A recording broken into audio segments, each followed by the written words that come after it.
afternoon, everyone. Thank you for joining me today. My name is Vibha Singh. I come from biotech background and have worked around cell biology, bioprocessing, and cultivated meat research. I have also significantly contributed to cancer research, where I have worked with ECM remodeling in breast cancer at Actrec PMC. Currently, I work as a product manager for cell biology with Christian Biosystems. We are about to explore the fascinating world of 3D cell culture and organoids. These are the technologies that are helping us move from basic research toward real world clinical translation.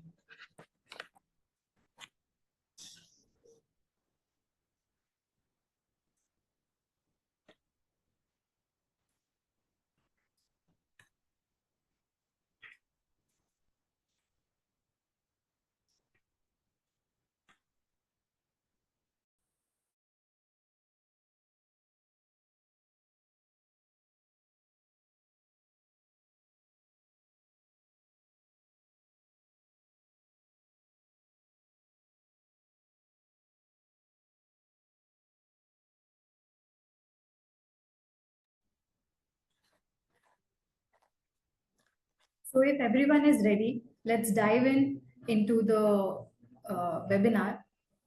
In the meantime, or the flow of the webinar, in case there are any questions, please feel free to drop it in the chat box and we will discuss it towards the end of the webinar. So let's get started.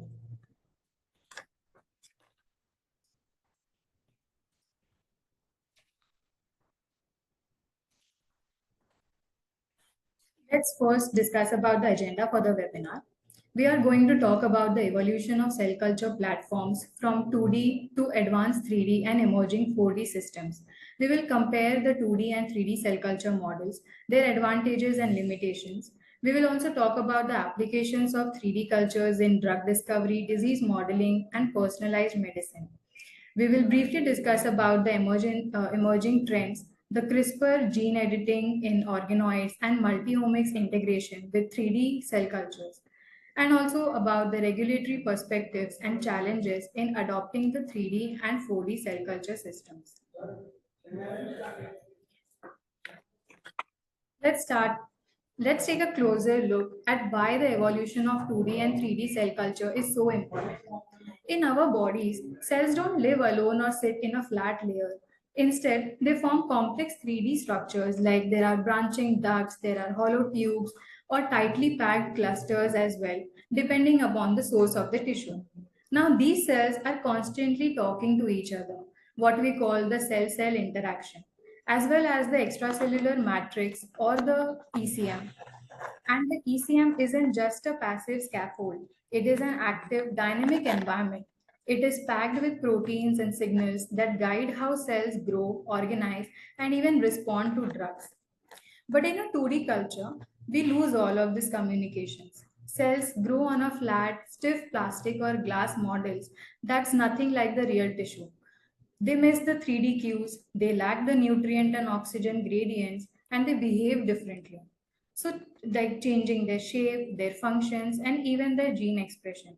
That is why so often results from the 2D cell cultures don't predict actually what happens inside the human body.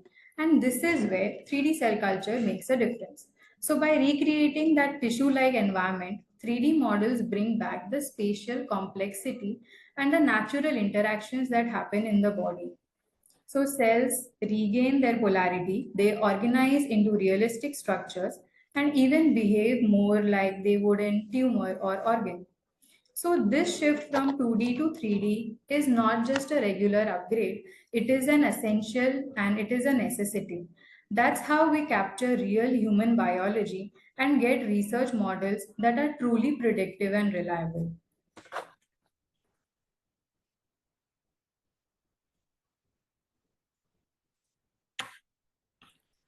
Now let's break down what really sets 2D and 3D cultures apart. In 2D, cells live on borrowed time, like they are spread across flat on a rigid surface. It is easy to handle, faster to grow, and of course cheaper. But it is a bit like flattening a forest into a single sheet of paper. All the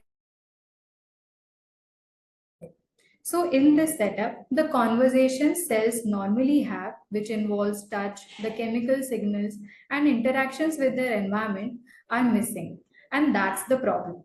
So, drugs that might look promising in 2D will often fail when tested in actual patients or because these critical interactions are not captured. That is where 3D cell culture changes the game. So here, cells regain their natural architecture. They interact meaningfully with each other and the microenvironment. They exchange information and show drug responses that actually resemble what would be expected in the human body. And studies have backed this up as well. So 3D cultures have consistently created results that are closer to clinical reality. Cells adopt their natural shapes, maintain proper polarity, and even develop realistic gradients of nutrients and signals. So these may sound like small details, but together they transform our experiments into models that are more predictive, much more reliable, and ultimately more useful for the patients.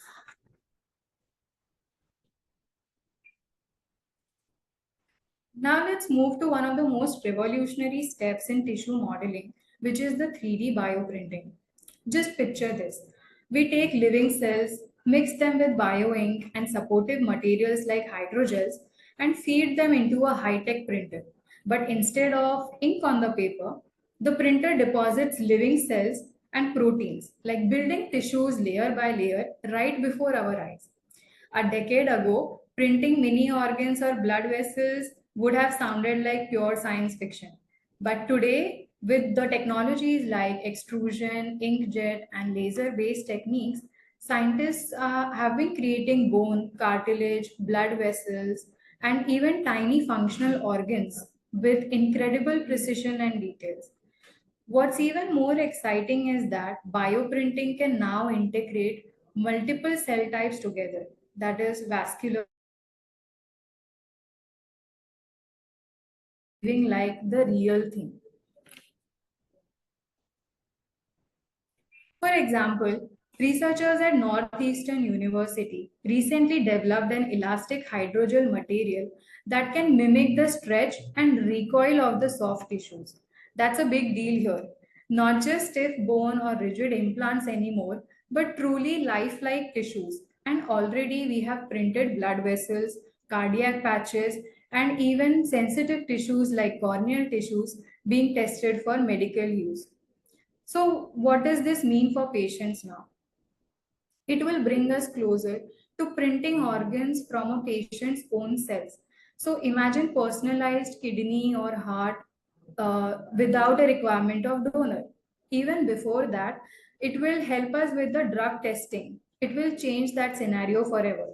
Instead of testing on a flat 2D sheets or unreliable animal trials, we could now print patient specific tissues and see how drugs can actually behave. That's personalized medicine in action. Faster, safer, and far more predictive.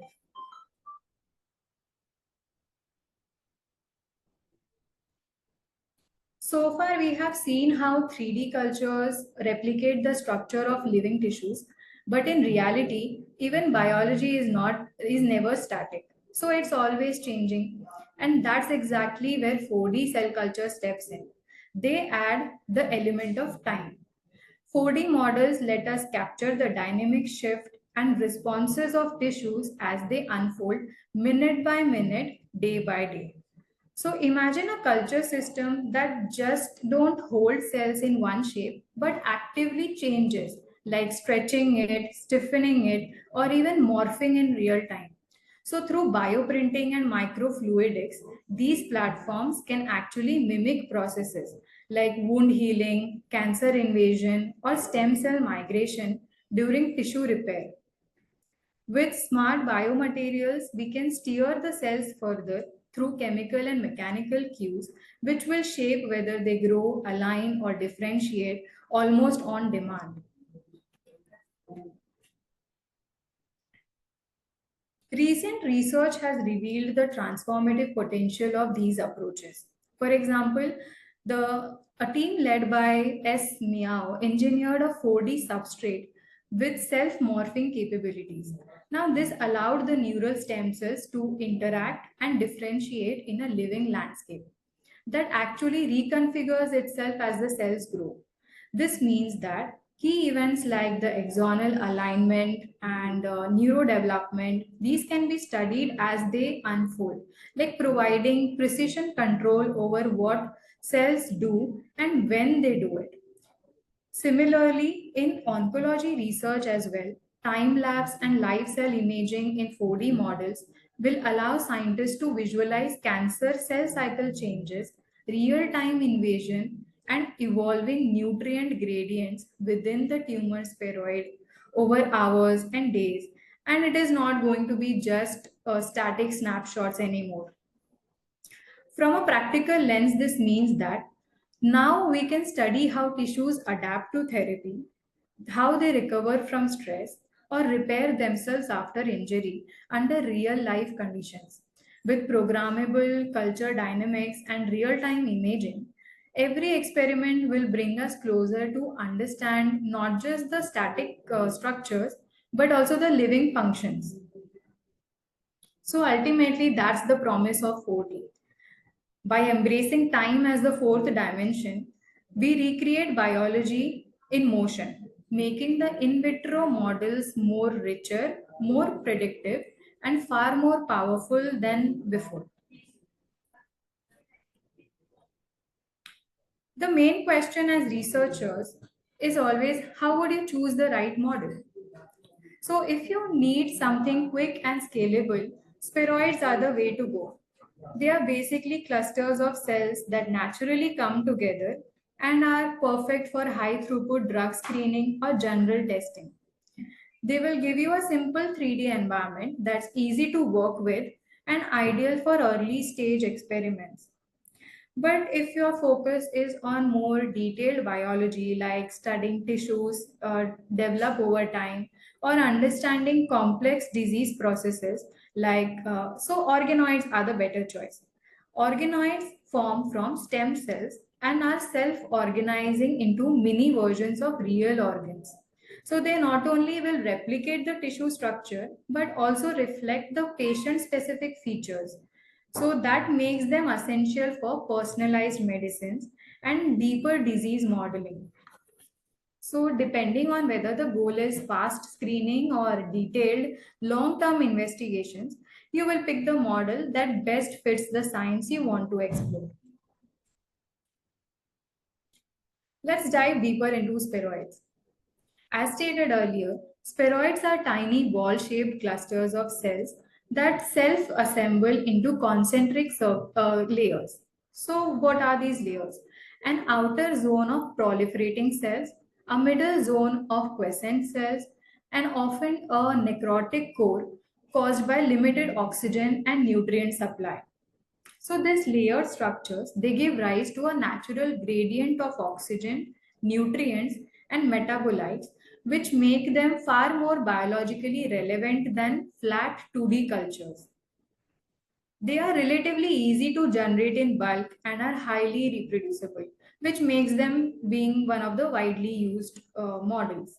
However, they act more like the training wheels of 3D models. While they improve upon the 2D systems, they still lack the complex architecture and heterogeneity of full organs and tissues. Even so, spheroids play an important role in cancer research, drug penetration studies, high throughput screening, tumor microenvironment modeling, and cytotoxicity assays. In short, they strike a balance, being physiologically richer than 2D but not as sophisticated as advanced organ level 3D models. Coming to organoids, they take 3D culture to a whole new level. These are miniature, self organizing tissues grown from stem cells. These can be adult stem cells, embryonic stem cells, or induced pluripotent stem cells. These can recreate the key structural and functional features of real organs in the lab. Think of them as tiny versions of brain, liver, kidney, or intestine, each comprising of multiple specialized cell types arranged in organized layers, complete with native tissue polarity and also with the functional units.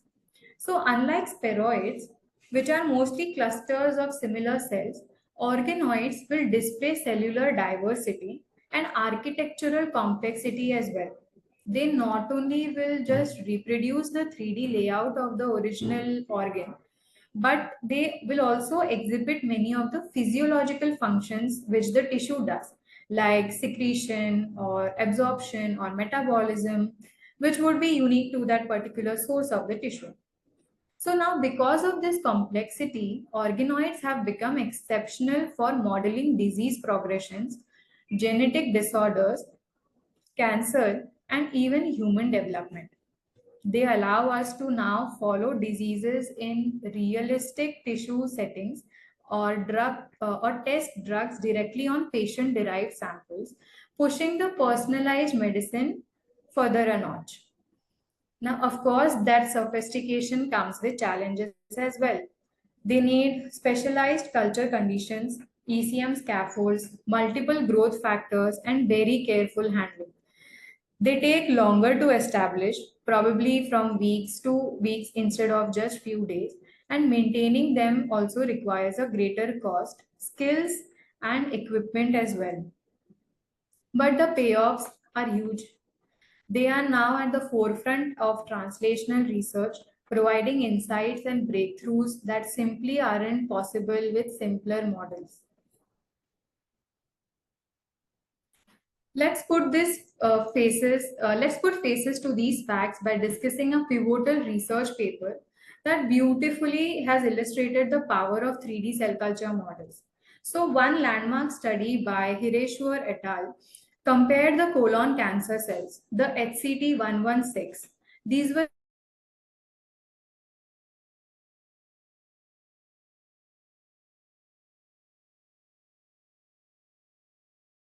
discussed.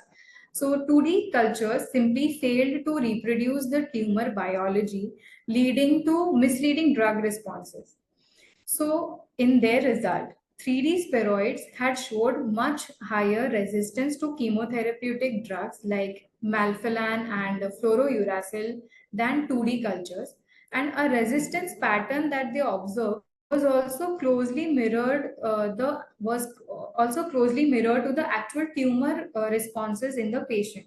So this was largely the gradient of the oxygen and nutrients within the spheroids, which helped mimic the tumor microenvironment very accurately. This paper set a new benchmark by proving that simple 3D models are more than just lab curiosities. They have a real place in drug development pipelines, and they improve the accuracy and predictability of the preclinical testing. Coming to personalized medicine, a landmark paper by Sash and colleagues was published in Nature Medicine, which addressed a critical challenge we highlighted earlier: the need for patient specific models that replicate tumor complexity and also predicts the treatment response accurately.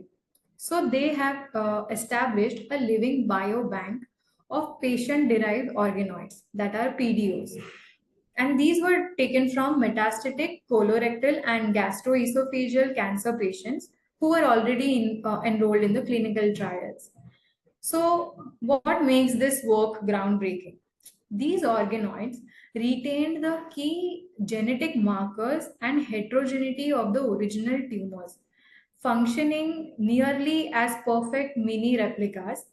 The PDOs showed drug resistance patterns that directly matched the clinical outcomes, which were observed after the treatment with the targeted agents like cetuximab in the during the clinical trials as well. So, what does this mean to us?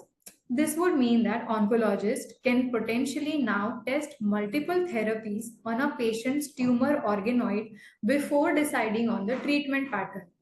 So, this heralds a new era of precision oncology. Here, medicine shifts from one size fits all approach to treatments that are tailored to each patient's unique tumor biology. The authors here have remarkably achieved impressive 100% sensitivity and 93% specificity in predicting the patient drug responses. Now, setting a new benchmark for translational cancer research as well. Turning to liver disease research, Ramli and colleagues in gastroenterology made a major breakthrough by developing organoids from human pluripotent stem cells. These organoids contained both hepatocytes, which is the main functional liver cells, and also cholangiocytes, which come from the bile ducts, and they remarkably developed a fully functional bile canaculae network. This network is responsible for bile transport and detoxification.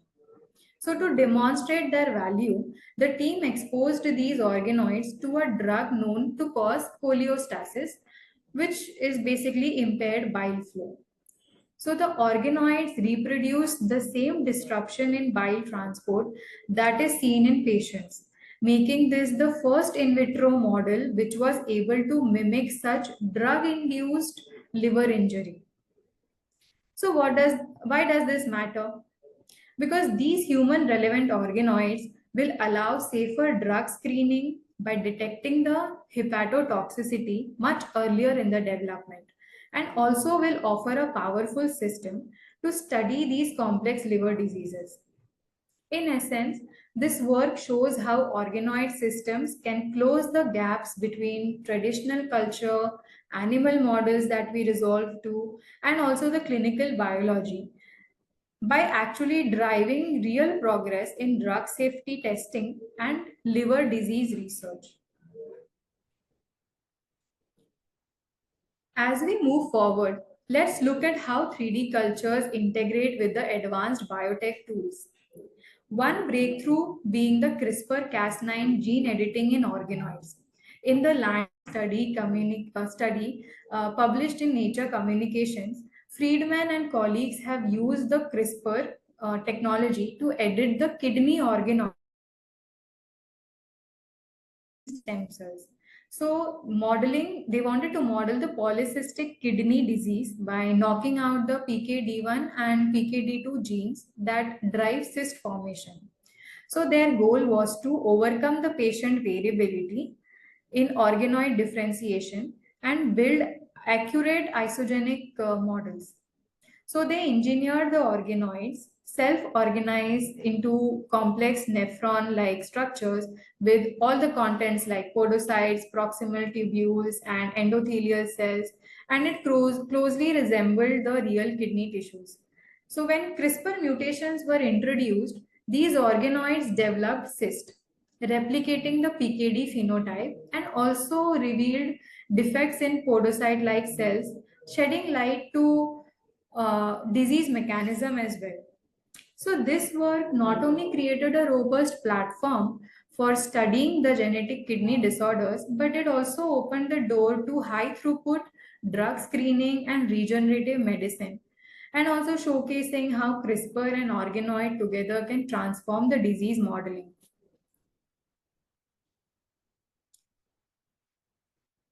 Moving ahead, we have now entered the age of multiomics, where looking at genes or proteins in isolation only tells a part of the story. So the real power comes from when we combine data on the genome's 3D structure, gene activity, epigenetic changes together. That's exactly what the Espresso database was built for. This database integrates all these molecular layers from the same human tissue, making it possible to connect how the genome folds in 3D with how many genes, how it switches on and off to drive specific cell behaviors as well. So with Espresso now, how is it going to help us? Now researchers can validate findings more effectively, can identify new drug targets, and gain deeper insights into these complex diseases. And with its user-friendly tools and platforms, turns overwhelming data into actionable knowledge, which will empower discovery rather than complicating it, because in the web is full of information. Another recent standout is the 2024 study by Shin et al., where they have developed a microfluidic hepatox chip. It is designed to mimic the liver more closely. So, this platform blends with the biological complexity of liver organoids and the precision of microfluidic technology. So, what does this mean practically? This chip has allowed researchers to expose multiple samples of to different drug concentrations in parallel, and also the monitoring of these cellular responses in real time. So, this innovation provided predictive insights into drug toxicity that better mirror the actual human physiology responses. The hepatox chip's ability to replicate the fluid flow, nutrient gradients, and also the cell to cell interactions make it a powerful bridge between lab experiments and real time patient outcomes. And these advances demonstrate how the synergy between the organoid biology and microengineering is driving safer and faster drug development, because they encourage us to envision a future where preclinical test is more reliable. It will reduce both cost and also the risk in bringing new therapies to patients.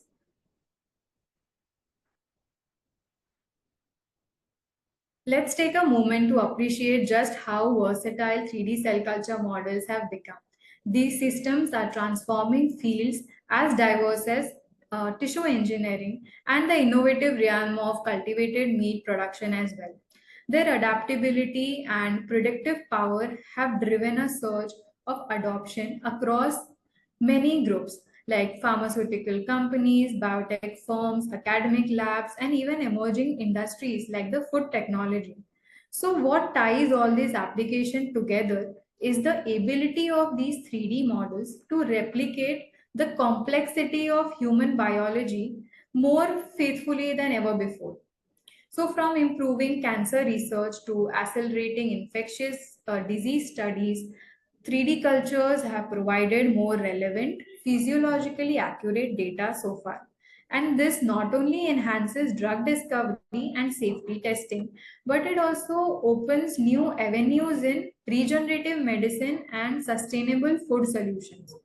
So, the remarkable part is how quickly this technology is gaining momentum, fueling a wave of innovation that invites us to think beyond the traditional models and imagine what's next for biomedical research and beyond. As exciting as 3D cell culture is, the path forward also has its own challenges. So, reproducibility remains a major hurdle here. Since these models are more complex than 2D, getting consistent batch to batch result is tricky, and standardizing protocols and materials is still a work in progress. Another thing is scaling up. Scaling up is the issue. So, most systems are designed for small lab experiments and not for industrial or high throughput use. So, which slows their adoption in pharma and biotech pipelines. But on top of that, analysis is also technically demanding.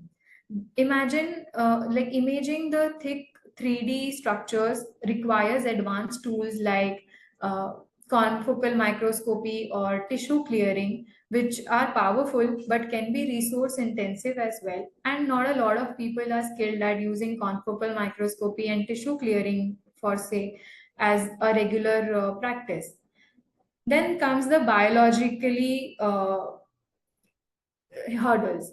Even the most advanced organoids and spheroids, they will lack components like blood vessels, nerves, and immune interfaces, which makes it difficult to fully capture the chronic diseases or the complex tissue behavior. Still, that being said, these challenges are not roadblocks but opportunities, obviously. So, overcoming them will need innovation. It would require collaboration across biology, engineering, data science, and also clinical research to truly understand and unlock the of 3D culture.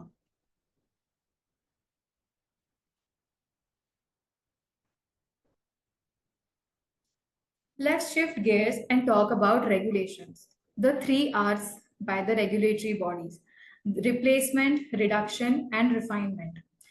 These are leading the way in research policy, and agencies like FDA and EMA are now encouraging validated 3D and organoid models to improve the preclinical safety, which will help reduce the animal testing wherever possible. So, the key to this adoption is standardized, validated protocols and collaboration between academics, industry, and regulators to further ensure that scientific progress and ethical responsibility goes hand in hand. These principle guides efforts to replace animal testing with alternate methods wherever possible. Second is to reduce the number of animals used and also refine procedures to minimize the suffering. Sorry.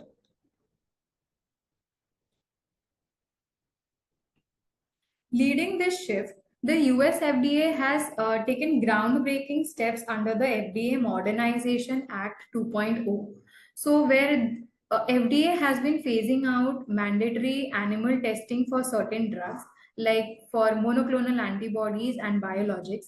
Instead, now it promotes novel and human relevant approaches like 3D cultures, organoids, organ on chip model, and AI driven toxicity testing, and collectively they call it as the new approach methodologies like NAMS. So the FDA is already accepting NAMS data and applications and is leveraging the real world human data to further reduce animal use. The commissioner had also highlighted how this paradigm promises faster, safer, and most accurate, effective drug development while also being more ethical to all parties. Meanwhile, in Europe as well, the EMA has been equally proactive. Since 2012, it has formalized several guidelines supporting the reduce animal testings, encouraging stakeholders to develop, to validate, and adopt alternative methods wherever possible. And this regulatory shift also isn't just a policy change, it represents a global movement here. The reduction of animal testing addresses long standing ethical concerns. It also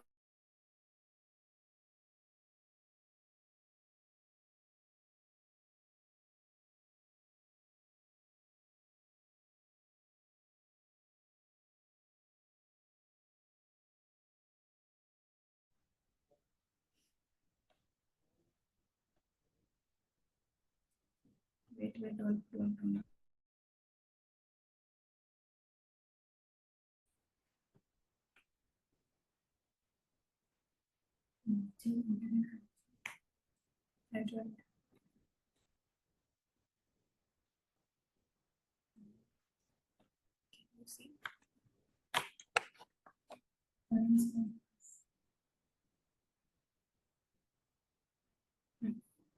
Okay. Sorry. So the FDA is already accepting NAMS data in applications and is leveraging the real world human data to further reduce the animal usage. And similarly, we were discussing about Europe's stance on it. And EMA has also been working on this similar ideology since 2012. And they have been encouraging the stakeholders to develop alternate models. And to emphasize more on this, this regulatory shift is not just a policy change, it actually represents a movement, is what we were discussing. The reduction of animal testing will address all the ethical concerns that are currently there in the field and also will improve the translational predictability around processes and will in turn accelerate the development of safer and effective therapies also.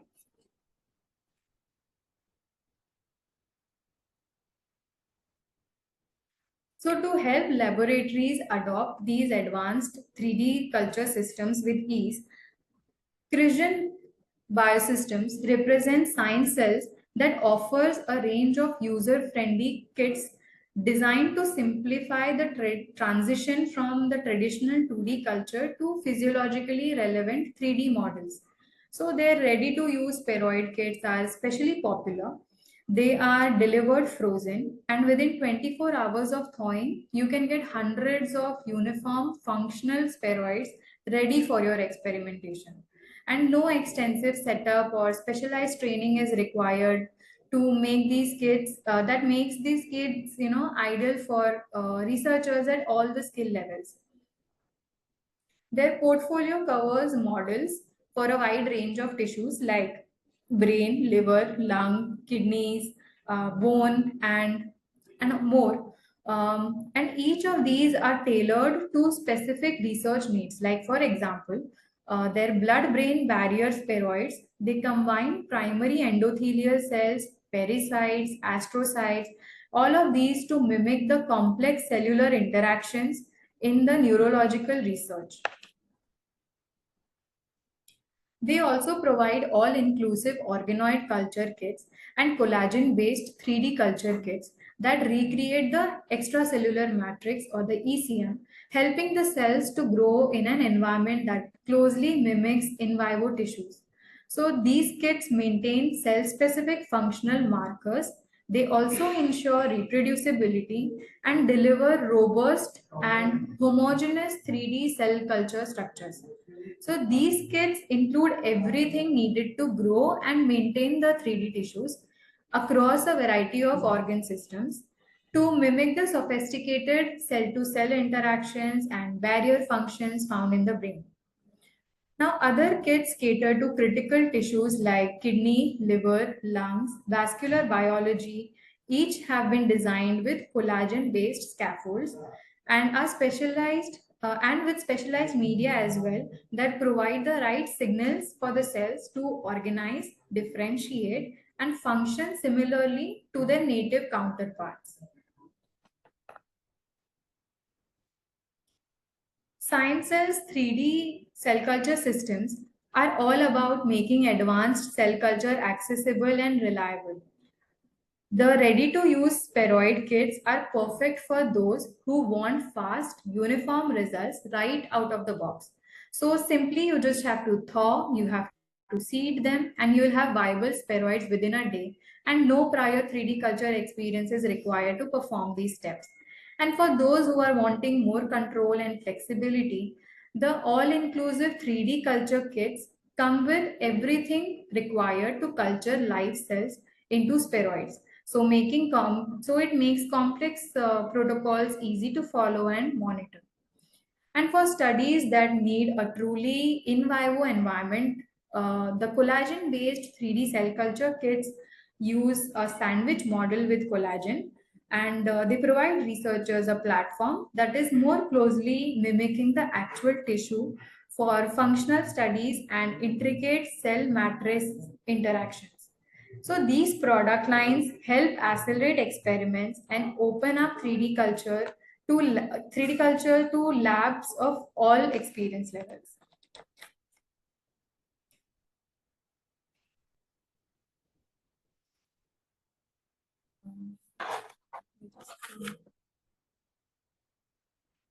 Yeah, that's right.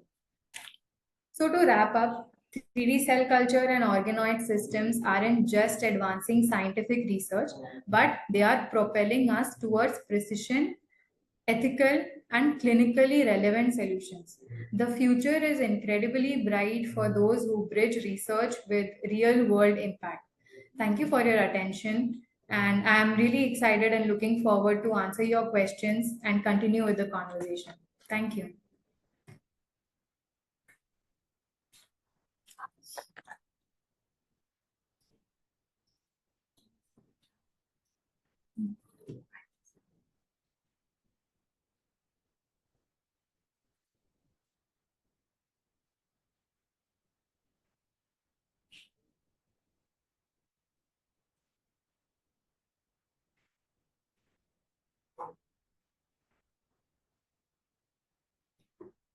Okay, Dr. Swati, we have questions from you. You want to know about how these spheroids are made and how many spheroids are available per vial and number of cells per spheroid.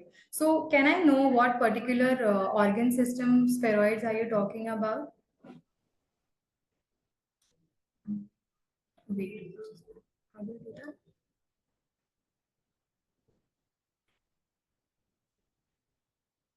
I think that comes from participants. Hmm.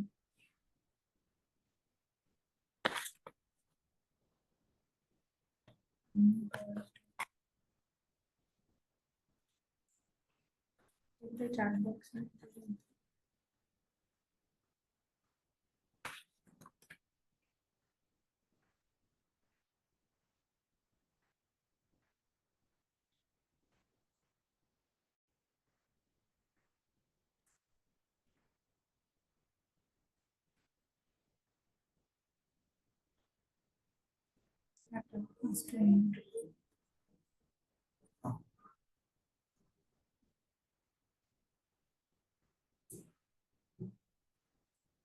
Hello, Dr. Swati.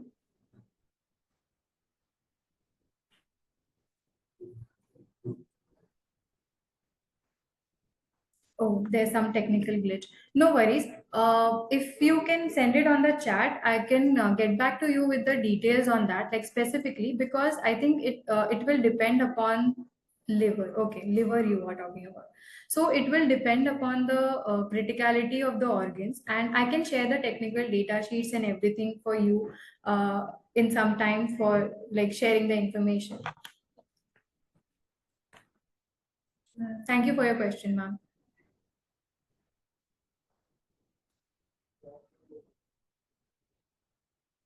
We will now request everyone to unmute. If anybody has any question, please you can post that.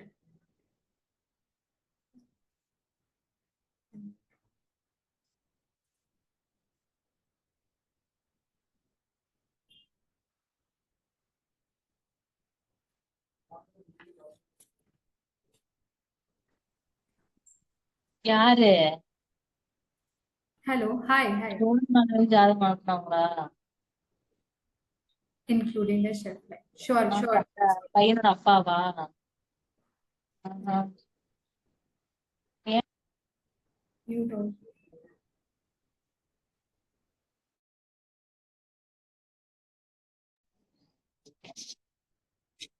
So Vibha, we have few questions. So the first being, how does tumor microenvironment modeled by 3D spheroids influence drug penetration and resistant mechanism compared to a 2D monolayer culture? So can you just answer this? Okay. Uh, so 3D spheroids.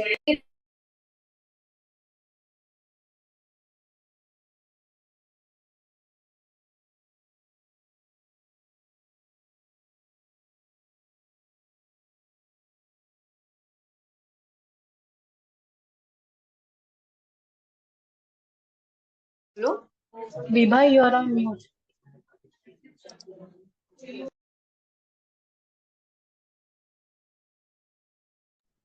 Yeah. Am I audible now? Yeah, you're audible. So answering the question. 3D spheroids they recreate the gradient of oxygen, nutrients, and also the metabolic waste that is there in the system. So they mimic the hypoxic and heterogeneous conditions of solid tumors. So these gradients they induce the cellular adaptations and like such as they will alter the drug transporter expression and also survival signaling pathways and these will substantially result in higher chemotherapeutic resistance. So this microenvironment complexity which is there in 3D but is absent in 2D is what the main thing that answers the question. And if we fail to capture these critical barriers to effective drug delivery and tumor cell behavior will not be able to understand it properly. So I hope that answers the question. Okay, thank you. We have a second question. Second being the considering the current challenges in reproducibility and scalability, What strategies are being developed to standardize 3D cell culture protocols for industrial and regulatory acceptance? Okay, so there have been strategies that include development of defined synthetic extracellular matrices that will reduce batch to batch variability, and automation of 3D culture handling, and also imaging of consistent for consistent throughput. And rigorous SOPs have been validated across different labs, and obviously collaborative efforts among academia, industry, and all the regulatory bodies are framing a unified validation framework right now for the quality control metrics to ensure the reproducibility. And these will facilitate the integration of 3D models into approval pipelines.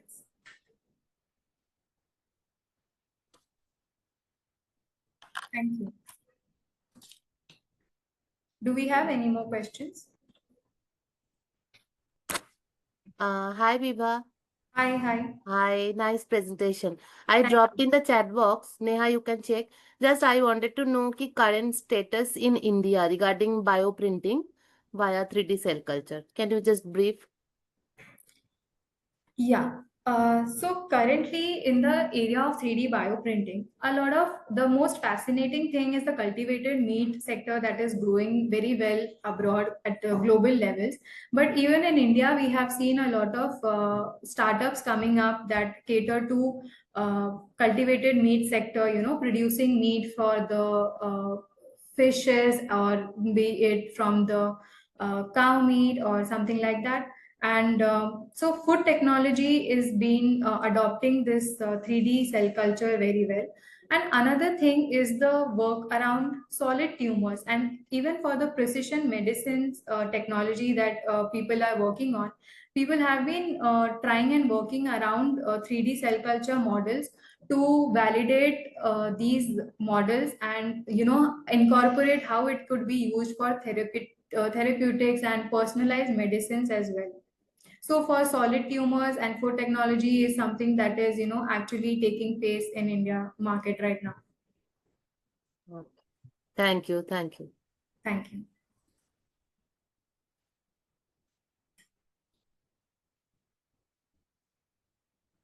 Okay, we don't have any more questions. If somebody has any comments, they can drop it in the chat box, or we will close the session now.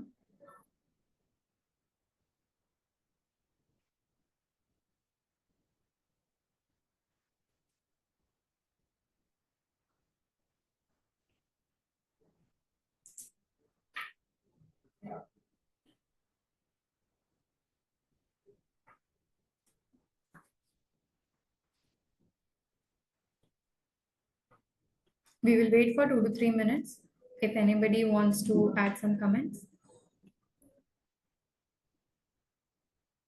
Yeah, Dr. Swati, we about the regulatory challenges right now.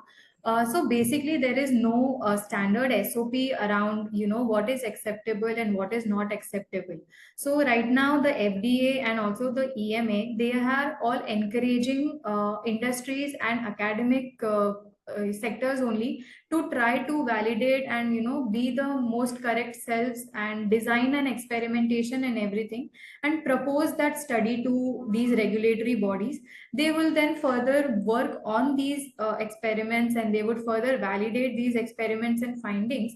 And based on that, if there is no objection or something, those comments can be added and proper guideline could be made, so that it sets a standard for everybody. So, but right now, even the FDA is just at a stage where it is encouraging all the industry and all the clinical people to work to, find a better alternative and characterize these things, make a proper SOP and protocol of what should be followed, what all should be major concerns, or what problems the people are facing during standardization.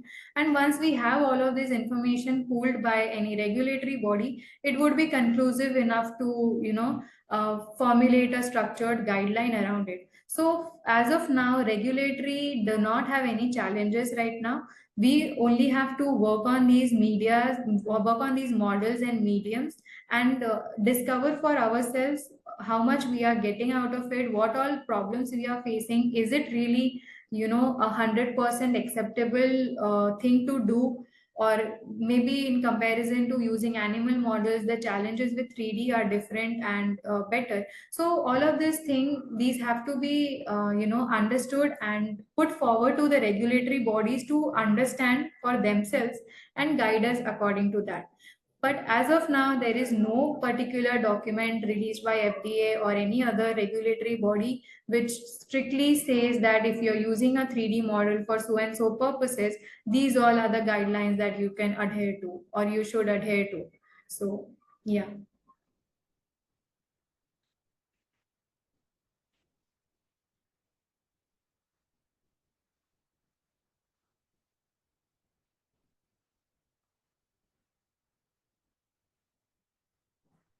Thank you. Thank you so much, ma'am. Okay, so I think we should end the session here. Thank you so much, everyone, for your active participation. It was really great of an experience. Looking forward to meeting you all guys along. Thank you so much.